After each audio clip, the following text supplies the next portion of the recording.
ഇത് MGM central public school auditorium. രക്ഷകർത്താക്കളാലും കുട്ടികളാലും തിങ്ങി നിറഞ്ഞ സദസ്സ്. സ്നേഹ സന്ദേശം പകർന്നു നൽകുന്ന MGM ഗ്രൂപ്പ് ഓഫ് എഡ്യൂക്കേഷണൽ ഇൻസ്റ്റിറ്റ്യൂഷൻസിന് മാത്രം അവകാശപ്പെടാൻ കഴിയുന്ന അർപ്പൺ എന്ന പരിപാടിക്ക് സാക്ഷ്യം വഹിക്കാൻ എത്തിയവരാണിവർ. തൻ്റെ സ്ഥാപനത്തിലുള്ള എല്ലാ വിദ്യാർത്ഥികളെയും ആർഷ സാംസ്കാരിക പൈതൃകത്തിൻ്റെ മൂല്യബോധമുള്ള വിദ്യാർത്ഥികളാക്കി വളർത്താൻ വേണ്ടിയുള്ള എല്ലാ വിദ്യാഭ്യാസ സാഹചര്യങ്ങളും ഒരുക്കി കൊടുക്കുന്ന ആളാണ് നമ്മുടെ ബഹുമാനപ്പെട്ട ചെയർമാൻ ഗീവർഗീസ് യോഹന്നാൻ സർ. കൂടുമ്പോൾ ഇമ്പമുള്ളതാണ് കുടുംബം എന്ന് നമ്മൾ പറയാറുണ്ട്. പക്ഷേ പല ജീവിത സാഹചര്യങ്ങൾ കൊണ്ടും പല കുടുംബങ്ങളിലും ആ ഇമ്പം ഇപ്പം മാറിക്കൊണ്ടിരിക്കുകയാണ്. അതാരുടെയും കുറ്റമല്ല. ഒരു കുടുംബത്തിനകത്ത് നമ്മളെ ദൂരെ ഇരിക്കുന്ന സുഹൃത്തിന് സുഖമാണോ എന്ന് ചോദിക്കും. പാചകം ചെയ്യുന്ന അമ്മയോട് അമ്മ തലവേദന കുറയുന്നുണ്ടോ, അച്ഛൻ ചുമയ്ക്കുമ്പോൾ അച്ഛൻ എന്തു പറ്റി അച്ഛാ മഴ നനഞ്ഞോ എന്ന് ചോദിക്കാൻ നമ്മുടെ ഇന്നത്തെ തലമുറ ബോധപൂർവമല്ലാതെ മറന്നു പോവുകയാണ്. അതവരെ കുറ്റം പറയണ്ട. അവർക്ക് പല കാര്യങ്ങളും അവരിൽ പറഞ്ഞു കൊടുത്താൽ മാത്രമേ അവർക്കതിനെ ഉൾക്കൊണ്ട് മുന്നോട്ട് പോകാൻ പറ്റുള്ളൂ. അങ്ങനെയുള്ള ഒരു ഓർമ്മപ്പെടുത്തലാണ് സാജൻ പാപ്പച്ചൻ സാർ അർപ്പൺ എന്നുള്ള പരിപാടിയിലൂടെ MGM സെൻട്രൽ പബ്ലിക് സ്കൂളിൽ നടത്തിയിരുന്നു. പതിവ് പരിപാടികളിൽ നിന്ന് വിഭിന്നമായി ആകാംക്ഷയോടെ കാത്തിരുന്ന സദസ്യരുടെ മനസ്സിലേക്ക് കടന്നു ചെല്ലാൻ മോട്ടിവേഷണൽ സ്പീക്കർ ശ്രീ സാജൻ പാപ്പച്ചൻ അധിക സമയം എടുത്തതേയില്ല. നിങ്ങളെക്കുറിച്ചുള്ള പ്രതീക്ഷകളും സ്വപ്നങ്ങളും ഞങ്ങൾ അന്ന് തൊട്ടേ ഇങ്ങനെ സ്വരൂപിക്കുന്നു. ഞങ്ങളുടെ ആദ്യത്തെ എല്ലാം നിങ്ങളായിരുന്നു എന്ന് നിങ്ങൾക്ക് ഓർമ്മയില്ലേ? ആകാശത്തെ ചന്ദ്രനെ കാണിച്ചത്, പൂക്കളെയും പുഴുക്കളെയും കാണിച്ചത്, ആദ്യമായി പാട്ട് പാടിത്തന്നത്, കവിത പാടിത്തന്നത്, അങ്ങനെ ഞങ്ങളുടെ ഇംഗ്ലീഷ് ടീച്ചറായി മാറിയത്, അങ്ങനെ ടീച്ചറായി മാറിയത്, ഞങ്ങളുടെ മലയാളം ടീച്ചറായി മാറിയതൊക്കെ നിങ്ങൾക്ക് ഓർമ്മയില്ല. ശ്രീ സാജൻ പാപ്പച്ചൻ്റെ സ്നേഹ സന്ദേശ വചനങ്ങൾ കേട്ട മാതാപിതാക്കളുടെയും കുട്ടികളുടെയും മാറ്റം അത്ഭുതാവഹമായിരുന്നു. പറയാതെ അറിയാതെ നാം ചെയ്ത പിഴകളെ പൊറുക്കുവതൊന്നിതീ സ്നേഹമന്ത്രം. നിന്നെ പൊള്ളിക്കുന്നതെന്ന്, നിന്നെ അപകടത്തിലേക്ക് കൊണ്ടുപോകുന്നതെന്ന് ഇപ്പോഴും അറിയുന്ന മനുഷ്യരാണ് ഇവര്. ചകരെ, അവർ വേണ്ടെന്ന് പറയുന്ന കാര്യങ്ങൾ അസ്വാതന്ത്ര്യമല്ലെന്ന് ഈണം മാറിയത് ആരാട്ടാണെന്ന് നിനക്ക് മനസ്സിലായി. സ്നേഹമാം തോണിയിലേറി നാം പോകണം, നന്മകൾ കൊയ്യുവാനെന്നുമെന്നും.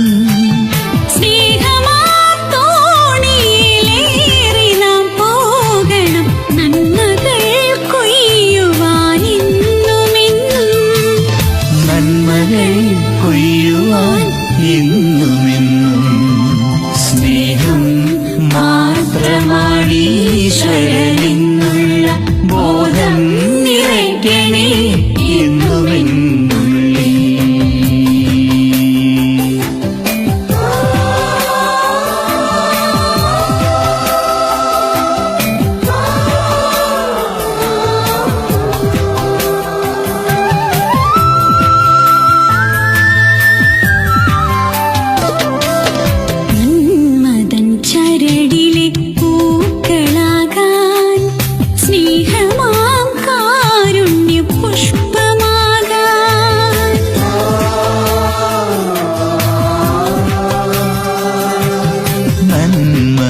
ചരടിലെ പൂക്കളാകാൻ, സ്നേഹമാം കാരുണ്യ പുഷ്പമാകാൻ. ഒരു വഴി പല വഴിയൊത്തുചേരും, 1000 പേരൊത്തുചേരും. ഒരു വഴി പല വഴിയൊത്തുചേരും, 1000 പേരൊത്തുചേരും. ഒന്നെന്ന ചിന്തയാലൊത്തുചേരും. അപ്പനും അമ്മയും തുറച്ചു കൊടുത്തേ. ആ ചൊവ്വലെടുത്ത് മക്കളുടെ കണ്ണുനീര് തുറച്ചു കൊടുത്തു. നിങ്ങൾ തുറച്ചു വേറെ മൂക്കൊക്കെ പിടിച്ചോട്ടു. എന്തായിരുന്നു നിങ്ങളുടെ സാരി തലപ്പുണ്ട്, നിങ്ങളുടെ ചുരിദാറിന്റെ ഷാള് കൊണ്ട്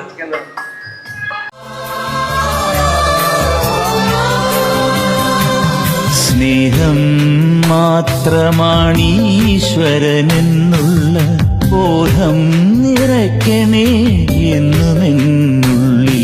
ശരിക്കും പറഞ്ഞാൽ ഇത് കുട്ടികൾക്കൊരു ഓർമ്മപ്പെടുത്തലായിരുന്നു, അവരുടെ രക്ഷകർത്താക്കൾക്കൊരു ഓർമ്മപ്പെടുത്തലായിരുന്നു. അതിലുപരി അവരുടെ പാരൻസിനോട് ചിലപ്പോൾ അവരെ തിരക്ക് കാരണമെന്ന് വിളിച്ച് ചോദിക്കുന്നില്ലായിരിക്കും. പല സ്ഥലത്തും വയസ്സായിരിക്കുന്ന രക്ഷകർത്താക്കൾ ആയിരിക്കും. ഇതെല്ലാം എന്താ പറയേണ്ടത്, നമുക്ക് മനസ്സൊരുപാട് നിറഞ്ഞിരിക്കുമ്പോൾ നമുക്ക് ഒരുപാട് കാര്യങ്ങൾ സംസാരിക്കുമ്പോൾ നമ്മുടെ വാക്കുകൾ മുറിഞ്ഞു പോകും. ഇത് അനുഭവിച്ച് കടന്നുപോയ ഒരു കുഞ്ഞുങ്ങളും അവരുടെ രക്ഷകർത്താക്കളെ വൃദ്ധസദനത്തിൽ കൊണ്ടാക്കില്ല. ആ ഒരു ഉറപ്പാണ് MGM നൽകുന്നത്. എൻ്റെ ഹസ്ബൻഡ് മരിച്ചിട്ട് 7 മാസമായിട്ട് പക്ഷെ അതിന് എൻ്റെ മകളെ തിരിച്ചറിയാനുള്ള ഒരു അവസരം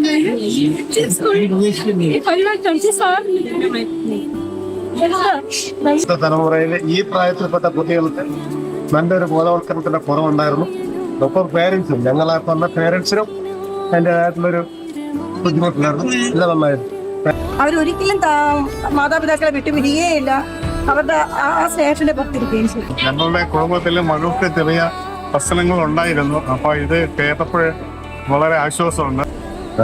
വേറെ എങ്ങും സ്കൂളിൽ പിള്ളേർ പഠിച്ചതിന്റെ ഈ പ്രോഗ്രാം ഇല്ലായിരുന്നു തന്നെ. പക്ഷെ നല്ലൊരു പ്രോഗ്രാമിന്റെ ഒരു ഇതാണ് വന്നേക്കുന്നത്. I very appreciate this conference for this programme. Thank U.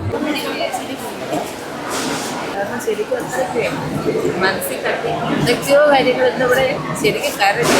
ഉള്ളിലുള്ള സങ്കടം എല്ലാം ഇങ്ങനെ പ്രതീക്ഷിച്ചിരുന്നില്ല. ഒരു പ്രോഗ്രാം ആയിരിക്കും. പക്ഷേ നന്നായിട്ടുണ്ട്. മക്കൾ കേൾക്കേണ്ട കാര്യം. യഥാർത്ഥത എന്ന വാക്ക് നമ്മളിങ്ങനെ അനുഭവിക്കാൻ സാധിക്കുന്നത് നമ്മൾ ചെയ്യുന്ന കാര്യങ്ങൾ മനുഷ്യനെ സ്വാധീനിക്കുന്നതെന്നും നമ്മൾ ചെയ്യുന്ന കാര്യങ്ങളിൽ അർത്ഥപൂർണ്ണമാണും എന്ന ആ തിരിച്ചറിവിൽ നിന്നാണ് ഈ കൃതാർത്ഥത ഉണ്ടാകുന്നത്. യഥാർത്ഥത്തിൽ ഈ MGM സ്കൂളിലെ MGM ട്രിവാൻഡ്രം ക്യാമ്പസിൽ കഴിഞ്ഞ 2 ദിവസങ്ങളിലായി നമ്മുടെ പേരൻസും കുട്ടികൾക്കും ഒപ്പം നടത്തിയ ആ യാത്ര ഒരുപാട് കൃതാർത്ഥത നൽകുന്ന ഒരു യാത്രയായിരുന്നു. ഞാൻ ഈ സ്കൂളിനെ അഭിനന്ദിക്കുന്നു. ഇങ്ങനെ ഒരു പ്രോഗ്രാം നമുക്കിവിടെ അറേഞ്ച് ചെയ്യണമെങ്കിൽ, ഒരു സൈക്കോ തെറാപ്പിക് അപ്രോച്ച് ഉള്ള ഒരു പ്രോഗ്രാം നമുക്കിവിടെ അറേഞ്ച് ചെയ്യണമെങ്കിൽ അതിന് ഒരു സ്കൂൾ എടുക്കുന്ന എഫേർട്ട് ഭയങ്കരമാണ്. എല്ലാ കുട്ടികളുടെയും പേരൻസ് ഇവിടെ എത്തിയെന്ന് ഉറപ്പാക്കി ഈ വേണ്ട സജ്ജീകരണങ്ങളെല്ലാം ചെയ്തു. അപ്പോൾ ആ സ്കൂൾ അതിനുവേണ്ടി എടുത്ത എഫേർട്ട് അതൊരമ്മ ഹൃദയത്തിൻ്റെ അടയാളമാണ്. മക്കളെ വീട്ടിൽ സ്നേഹിക്കുന്ന പോലെ, അമ്മ സ്നേഹിക്കുന്ന പോലെ, അപ്പൻ സ്നേഹിക്കുന്ന പോലെ ഒരു വിദ്യാലയം കരുതുന്നു എന്നതിൻ്റെ അടയാളം കൂടിയാണ് ഈ കഴിഞ്ഞ 2 ദിവസങ്ങളിൽ ഇവിടെ വീണ കണ്ണുനീരും ഇവിടെ പങ്കുവെച്ച ചിരികളും ഇവിടെ നമ്മൾ പങ്കുവെച്ച ആശയങ്ങളും സ്നേഹവും എല്ലാം. അപ്പോൾ അതിന് ഈ സ്കൂളിനെ ഞാൻ ഒരുപാട് അഭിനന്ദിക്കുന്നു. അതിൻ്റെ നേതൃത്വം നൽകുന്ന ചെയർമാൻ യോഹന്നാൻ സാർ, അദ്ദേഹത്തിന് ഒരുപാട് അഭിനന്ദനങ്ങൾ. അദ്ദേഹത്തിൻ്റെ വിഷനാണ് അദ്ദേഹത്തിൻ്റെ എല്ലാ സ്കൂളുകളിലും ഇങ്ങനെ ഒരു പ്രോഗ്രാം നടക്കണമെന്നുള്ളത്. സ്നേഹത്തിൻ്റെ ഭാഷ കുഞ്ഞുങ്ങൾ പഠിക്കട്ടെ എന്ന്, സയൻസും ഇംഗ്ലീഷും കണക്കും അതിനോടൊപ്പം സ്നേഹത്തിൻ്റെ ഭാഷ അവർ പഠിക്കട്ടെ എന്ന്, പച്ച ജീവിതത്തിൽ ഈ പഠിച്ച പാഠങ്ങൾ എങ്ങനെ ഉൾക്കൊള്ളിക്കാമെന്ന് അവർ പഠിക്കട്ടെ എന്ന ആ വലിയ വിഷനാണ് വിദ്യാഭ്യാസം. ആ വിദ്യാഭ്യാസത്തെ അങ്ങനെ തന്നെ അപ്രോച്ച് ചെയ്യുന്ന സ്കൂളിൻ്റെ മാനേജ്മെൻറ്റിന് ഒരുപാട് അഭിനന്ദനങ്ങൾ. പേഴ്സണലി എനിക്കും ഇത് നിറവ് നൽകുന്ന ഒരു അനുഭവമായിരുന്നു.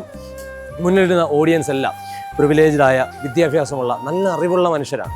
ഈ മനുഷ്യരെല്ലാം വളരെ വിനയപൂർവ്വം ഈ യാത്രയിൽ ഒരുമിച്ചുണ്ടായിരുന്നു. അവർ വീഴ്ത്തിയ കണ്ണുനീർ നിറഞ്ഞ കൃതാർത്ഥതയാണ്. ഇങ്ങനെ വഴി നടത്തുന്ന ദൈവത്തിനും ഞാൻ നന്ദി പറയും. Thank you very much. സ്നേഹം മാത്രമാണീശ്വരനെന്നുള്ള ബോധം നിറയ്ക്കണേ എന്നുമെന്നുള്ളിൽ. Mar Gregorius Memorial Educational Institutions. Here learning goes beyond books.